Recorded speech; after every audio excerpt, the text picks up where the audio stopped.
gospel's out. And the trick with the hot comb was to get as close to your root as possible. And then pull it out. And that part is straight. Still looking like T.O. Jackson over here, but at least that part right here is straight. And even messed up the flower. So the idea was, so the hot comb, and it was always a challenge.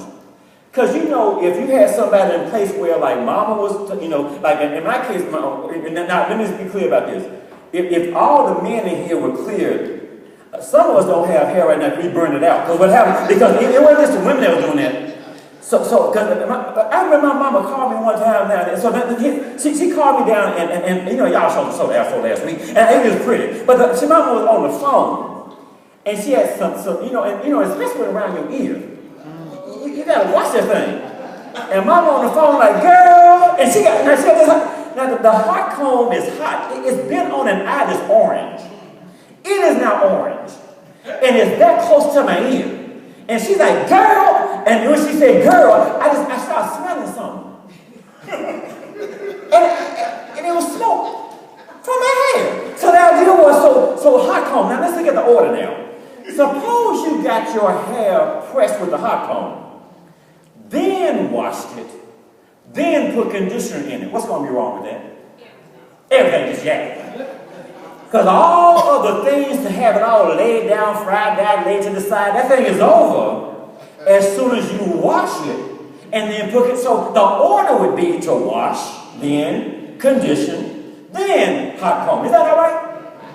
So that if you can go on your first day if you want to get your hair done straight first, and then wash it in be all over the place. The idea was there's an order to that, and impartation says I want to make sure we get the right order in your mind so you can receive what God has for you. So now here's what happens, especially when back in the day. Now during this time, now some people, some brothers in particular, let's be clear. So, now, it's not like I'm reminding myself. We can grow hair. But there are some people who have their hair low. Because if you look real close, mama got too close to the edge, and there's nothing been in the head that's going back to the ear. So what happens here? So this is what happened.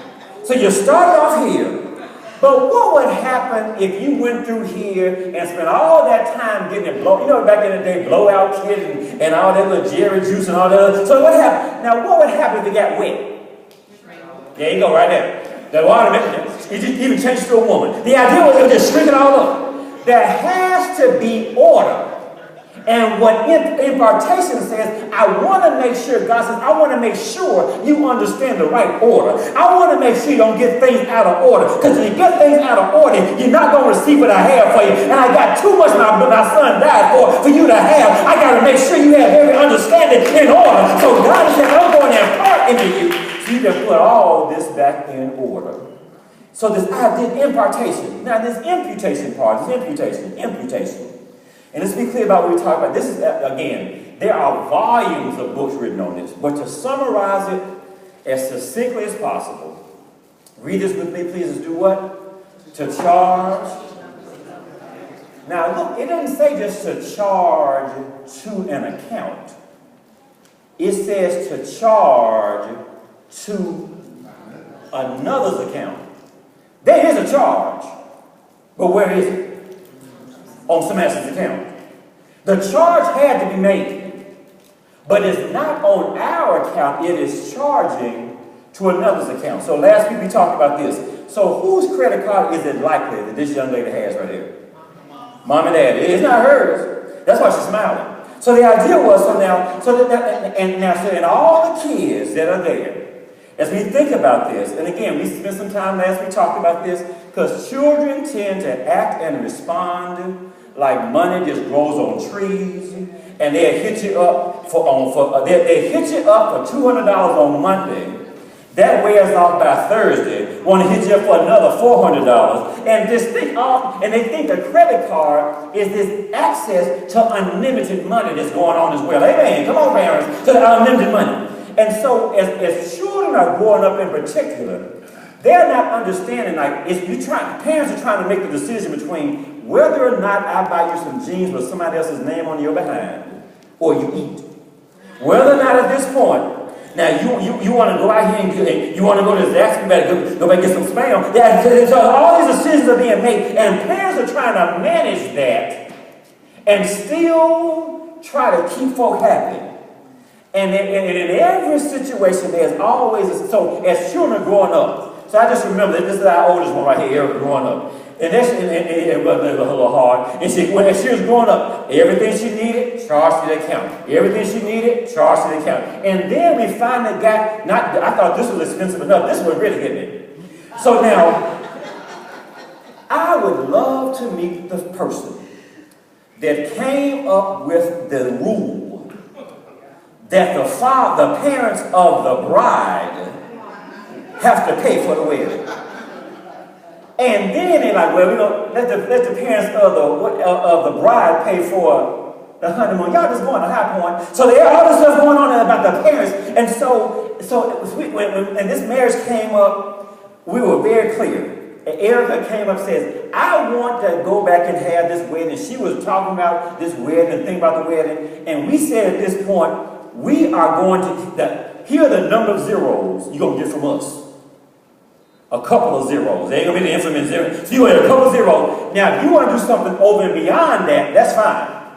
But this is what we are going to give to you. Well, what happened then? And here's what happened. I just wish every bride to be would talk to my wife before they got married, because she is very clear.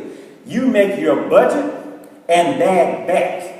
You don't start your budget and then go up. Come on now. If you decide you're going to pay $2,000, you go back from that instead of saying, I'm going to start with $2,000 and then still paying for a wedding that was only for 15 minutes when folk are already late, and they're showing to see if you're going to really make it, and you pay for all that 10 years later, folks still paying for weddings. It is a day. It's about not that day. It's about a lifetime and getting ready for that. But no, what happened? And so the children know who to go to when they want something. We made a decision. This is how much you're going to pay. Here Erica comes hitting up my wife. We wish you had a little bit more. Okay, baby. Now see, that undermines everything. We had agreed this was the amount. So, oh my God, you can preach, I tell the story. So the idea was, so then we get to the dance, get to the after party. And we all going back. We spent 3 months working on the dance, and girlfriend changed the dance for the daddy and daughter dance. Then she took, look at that. I had my shades, my hat on. She gonna take both of them in the course of the dance there. Now then at the end of the dance, everything was lovely until the bill came in. Now what happened? When we agreed to go back and give her our credit card, she could go online, go into a store, go anywhere she wanted to, and charge and get the benefit of it, but didn't have to pay. Right? She had our credit card. Never get it again. She had our credit card. So whatever she wanted to go back and put on that credit card, especially when you get to the CVV number on the back, when you have all the credit card information, she could get the benefit of the purchase and not have to pay. What imputation is that God says, I want you to get the benefit of an abundant life. I want you to get the benefit of a life of favor. I want you to get the benefit of living life to the full, to the overflow, without having to pay for the penalty of your sin. I'm going to take care of your sin debt, God, Jesus says, so you can now have the benefit of enjoying a life, embracing and enjoying life. That it is going to be a charge, but your sin, God is saying, won't be charged to your account. It's going to be charged to the account of Jesus, so you can now live in the benefits and the blessings and the breakthrough that God already has for you. I'm going to take care of the charge. You just take care of the benefit. And that's what imputation is really all about. It's not a family. It's not the parents of the bride still crying 3 years later after still trying to pay stuff off. It is saying, I took care of the payment. And now all you have left. This is what Jesus said. I don't need you to keep focused on your sin. That's already been taken care of. I need you now to focus on enjoying life. I need you to focus on enjoying my relationship with you. I need you to focus on what I have for you. I need you to focus on the work I have for you instead of always spending all your time thinking about what you did wrong and how you did it wrong. So the benefit, imputation, what is it again? To do what? To charge to another's account. So look what happens here. Now this is the slide that sums up right here. So Christ's righteousness was imputed or charged where? To believers. And the sins of believers were charged or imputed where? To Christ. Now let me give you, I got a couple of sub-points for you I want to make sure we're clear about here. The first point, spiritual principle A, I want you to see this. The charge is only put on one account. Be clear. How many accounts? One account. When we gave Erica the credit card for her wedding, she didn't get charged on her account and get charged on our account and then get charged on my credit card and my wife's credit card. The charge was only on one account. Are we good here? Here's the next part. Watch this next one though. In addition to that, so look what happens. So 2 Corinthians 5:21. We'll look at that a little later as well. Read this with me, please. God made him. Who is him? Jesus. To be sin for us. Who is us? Believers. Keep going. That we, believers, might be made the righteousness of God in him. The charge was only on one account. You can't have on the same account righteousness and sin. Come on, somebody. You can. There has to be one charge. We'll just go to the spectrum. Read this right. Read. What does it say?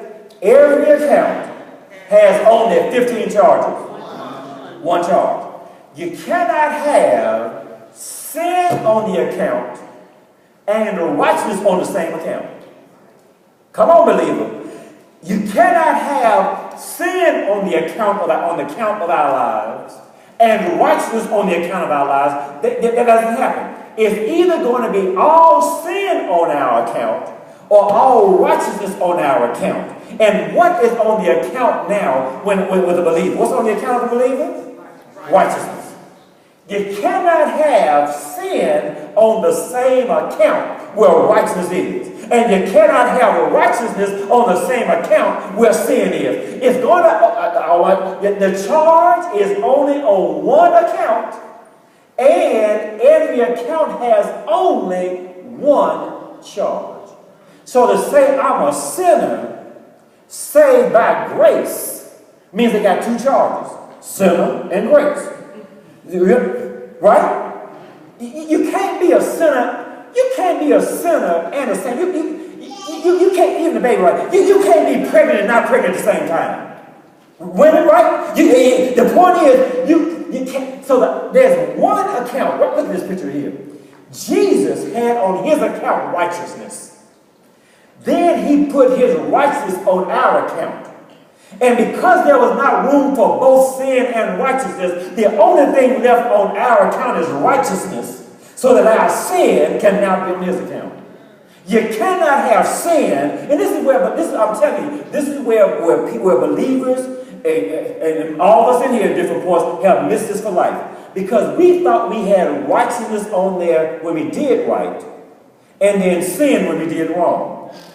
Righteousness is only charged to our account. So when God looks at our account, when he looks at our lives, all he sees is the righteousness of God. He doesn't see our sins. He doesn't see our shortcomings. He doesn't see our slips. All he sees is the righteousness of God. Somebody ought to give God a hand clap of praise that all he sees is the righteousness of God. Now this is where, so as a result of this, let's go further here. Every account, look what happens. So now, Adam messed up, and then as a result of that, imputed what unto our lives? Sin.